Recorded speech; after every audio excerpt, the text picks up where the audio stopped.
extremely useful kind of going throughout her life. But you can find her diaries online. So what's great is in terms of where we are in the episodes, you can literally put in the dates and then read her month of diaries for that section. So when we started series 3 with the revolution, I could kind of go back and read that entire section of that whole couple of months of that period of time and read it kind of in real time, so to speak. So yeah, they're so accessible, and or you can do a lucky dip, which is always a favourite, just put in a random date and see what comes up. What's so fun about reading the diaries is that, you know, there are lots of capitals and underlinings. I mean, they are really 3D, her diaries, aren't they? Yeah. You absolutely are left in no doubt about what she's thinking about everything. There's a really, tiny little details that you get. There's a really funny one when we were at Blair Athol in Scotland, and tiny little jokes like Albert, they could hear the deers outside fighting, and there was like a funny joke, and Vicky was scared of the noises, and he told Vicky that if she didn't behave, he was going to bring the deer into the bedroom. You kind of just get such a vivid, the tiny little details for me are the things that really kind of spring out. Of their family life. And of course, Victoria's the first monarch to write an international bestseller. So she wrote this book called Leaves from Our Life in the Highlands, which became, you know, the proceeds went to charity, but it was the most extraordinary book that sold, you know, hundreds of thousands of copies while she was alive, and did a lot to kind of create the public image of Victoria. I think we've got time for one or maybe two more questions. I can see someone at the back with their hand up. I know Victoria had a huge wardrobe. Does she mention about the change to black, when she had a array of colours and then suddenly only having black? Did she ever talk about that? Well, I think the change to black was on account of Albert's death. So basically what happened is that, you know, as soon as Albert died, she goes into mourning, and that was quite usual. All widows wore black for the first year after their husband's death. The unusual thing about Victoria is that she wears black for the rest of her life. Although, if you look, and especially if you go into the exhibition next door, you'll see that the black isn't completely unrelieved. You know, it starts off very, very, very sort of sombre, but then as she gets a bit older, there's a few jet sparkles, a little bit of lace at the neck. You know, she wears this widow's cap. There are lots of diamonds. I mean, you know, she may be wearing black, but there's still quite a lot of bling going on. So she obviously, and one of my favourite details about Victoria is that she used to wear a ring on every single finger, including her thumb, which I thought was quite fun. She liked bling. We've got time for one more, I think. Hello, we just wanted to say a quick hello because we're from Blackpool, from Arnold. So we just wanted to say hello to Jenna. But also a question, do you think Queen Victoria would get on with our current Queen? Do you think they'd have similar ideas, maybe? Ooh, that's a very good, very difficult question. I really don't know, because of course the great thing about our current Queen is we have no idea what she thinks about anything. But I think, I'd love to read her diaries, golly. But I think the great thing what I like about Victoria is that she's very, very clear, and she's a woman of strong emotion, and they're not always consistent, her feelings, but you know, you always know what she thinks about everything.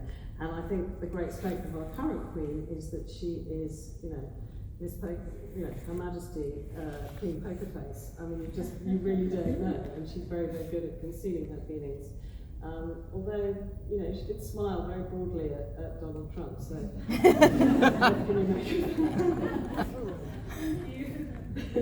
Okay, we'll do one more, and then we must go. Hello, a lot of books that I've read on Victoria, they paint her in a certain way, one of them being that she hated her children. I know you read from that excerpt of her letter to Vicky. I read somewhere that, especially with male historians who chose what the public read, sentimental letters to children would probably not be included. So how do you go about breaking her free from that kind of taboo, and do you get any criticism for that, or anyone saying objection to her being a bit different?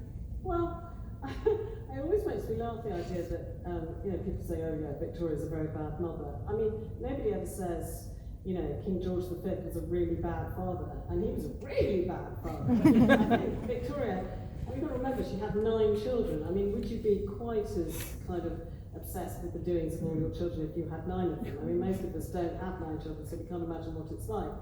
I don't think she was a bad mother. I mean, she wasn't bad, she wasn't neglectful, certainly. I mean, she knew everything about her children. I mean, she might have interfered a bit too much with their lives, but she certainly wasn't somebody who just sort of, said, not now, darling, play with your iPad. She was very, very hands-on, nice like a helicopter mother.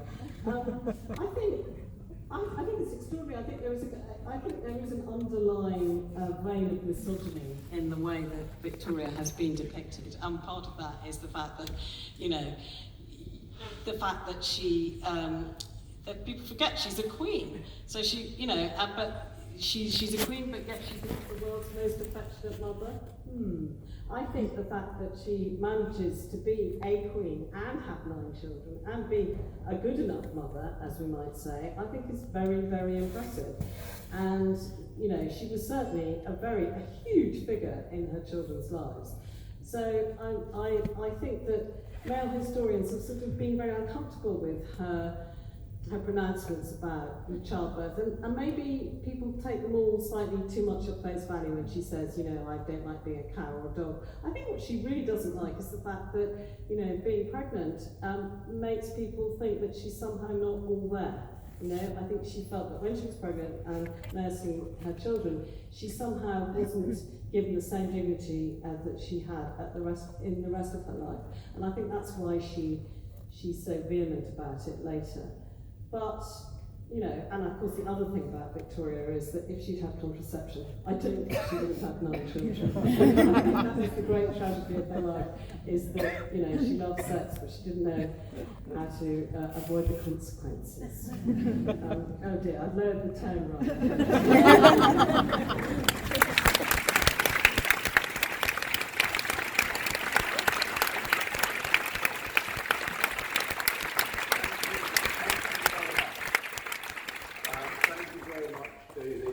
Jenna, Jordan, Laurie and Louisa. That's been absolutely fascinating insight into Victoria.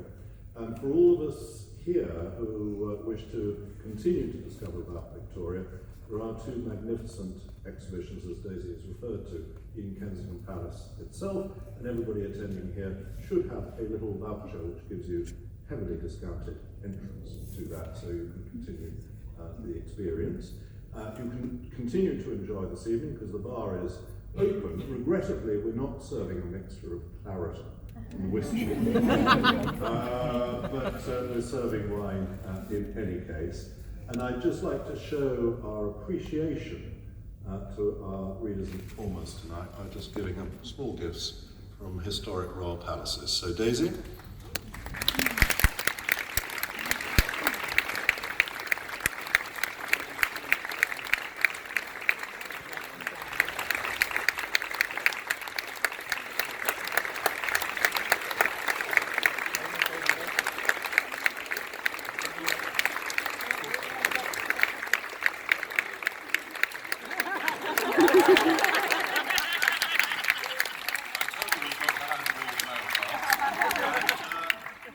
Laurie and Louisa, do you mind coming up to receive a gift and also to take a bow, because I think we need a bow from the...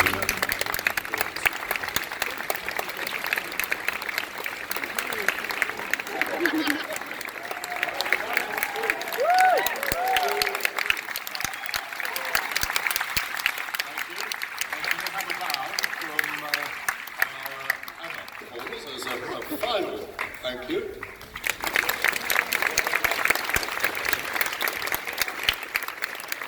And as I say, the bar is open and Daisy is very kindly signing copies of